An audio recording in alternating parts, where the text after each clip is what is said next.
All right, guys, welcome back to the segment. I hope your day is going well. So finally, Victor Osimhen completes that season-long loan move to Galatasaray, and oh my God, you need to see how the fans welcome this man. It was nothing short of the hero's welcome or a king's welcome that the Galatasaray fans gave Victor Osimhen yesterday. They couldn't sleep. They were all out in the streets, awake, even though his arrival was around, I think, 12 a.m. This morning, 11, I think around to 12 or so. But these fans were out in their numbers in the streets, singing, chanting, in support of Victor Osimhen. Actually waiting for him outside the Istanbul Ataturk Airport. That's the just in front of the General Aviation Terminals. That was where everything was going down. Lots of chanting, fans, singing Victor Osimhen's name and all of that, as if he was already a hero for this football club. Even though he's just joining for the first time. But again, it's such a good sight to see Victor Osimhen arriving at this club. Even when he touched down, he already felt some connections with this club, with these fans, because he spent some time with them, sang with them, and also did some really fantastic gestures, out there. I don't know, they probably already had a song. Maybe they already composed a song for him that he was demonstrating there. But again, it's such a great one, and of course, I'm glad that Osimhen is finally able to look past the very disappointing transfer season that he's just had to make this move, despite everything that came with it. Lots of criticisms, people trolling Osimhen on his social media and everything. That he even had to one time block his comment section, and he had stayed quiet all through this moment. But yesterday was a night for Victor Osimhen. I'm sure he will feel some bit of confidence come back into him after having a disastrous transfer season. But quickly again, let me let you know about the terms of the contract. I know I said it in the last video, but again, so there's been some new developments with the deal. So the deal is, as usual, a loan move, no option to transfer on a permanent basis. That one is already settled. And then Victor Osimhen, as I talked about in the last video, he was made to sign an extra 1 year with Napoli. So that his release clause will be able to be adjusted. And when he did that, the release clause was actually reduced to 75 million euros. But again, according to Fabrizio Romano, Napoli were dragging this release clause. They almost did not agree for this release clause to be reduced to 75 million euros. They were holding out for 90 million euros for this new contract for Victor Osimhen. But after much persuasion, Victor Osimhen got that. Reports is that Osimhen was even pushing for 70 million euros, but in the end they settled for 75 million euros, which is now the new release clause for Victor Osimhen. And the loan move, as mentioned before, is going to be covered, as the salary of Osimhen is going to be covered by Galatasaray, and it's reported to be still the same amount that he was earning at Napoli. So that is it. But also there's an important aspect to this loan move, and this one is from the request of Victor Osimhen, and he has an understanding with Galatasaray side that if any club of his choice comes for his signature in January, he should have the will to terminate his loan move and then move to this club.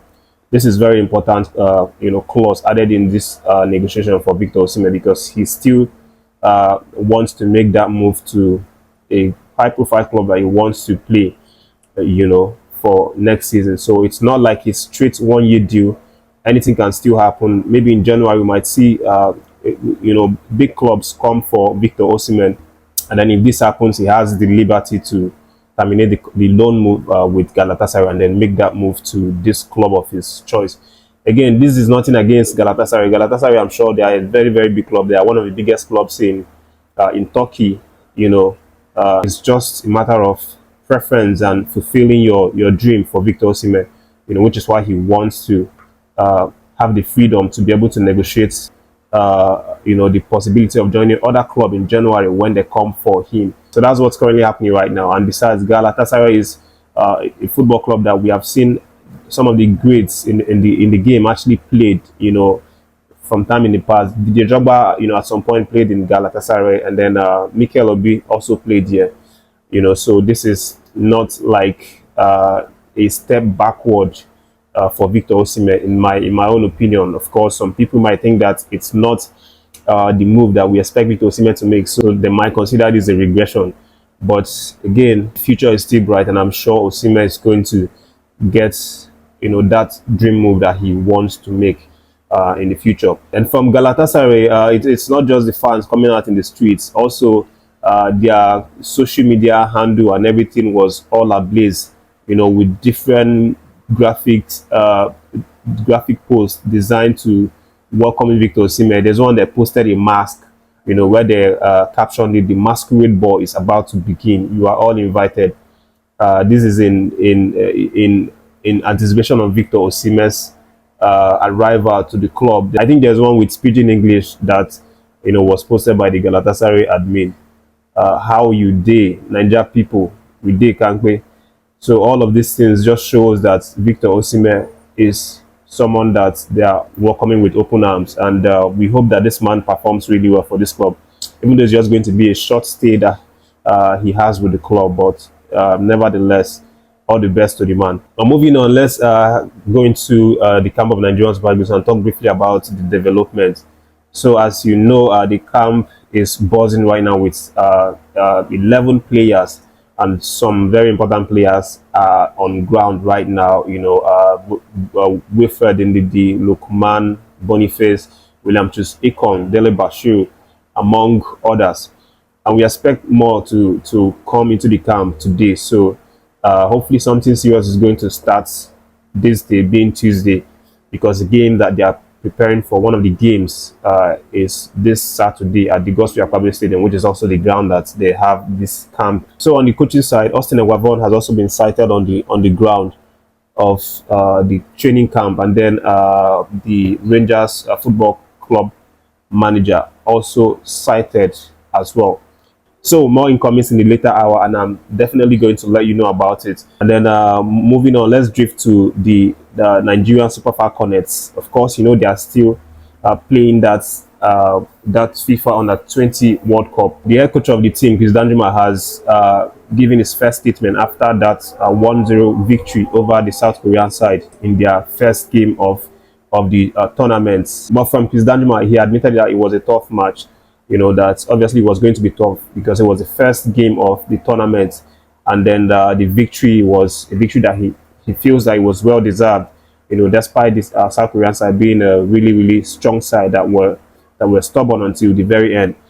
Chris Danjuma said that he believes that his team performed, but not at the top of their game. So he's telling us to be expecting a greater performance from this Falconets side in their next game. Of course, their next game is going to be an even tougher contest because it's against Germany, who in their first game blew away Venezuela by a 5-goal margin. It actually ended 5-2. So we are going to definitely have a stronger team to play in this next game. But Chris Danjuma is giving us assurance that the girls will perform, and hopefully get the result. But that's the update for this video. Thanks for watching this one. Don't forget to react to any of the stories that you want to react to. Subscribe to the channel. Stay tuned, guys. More updates coming.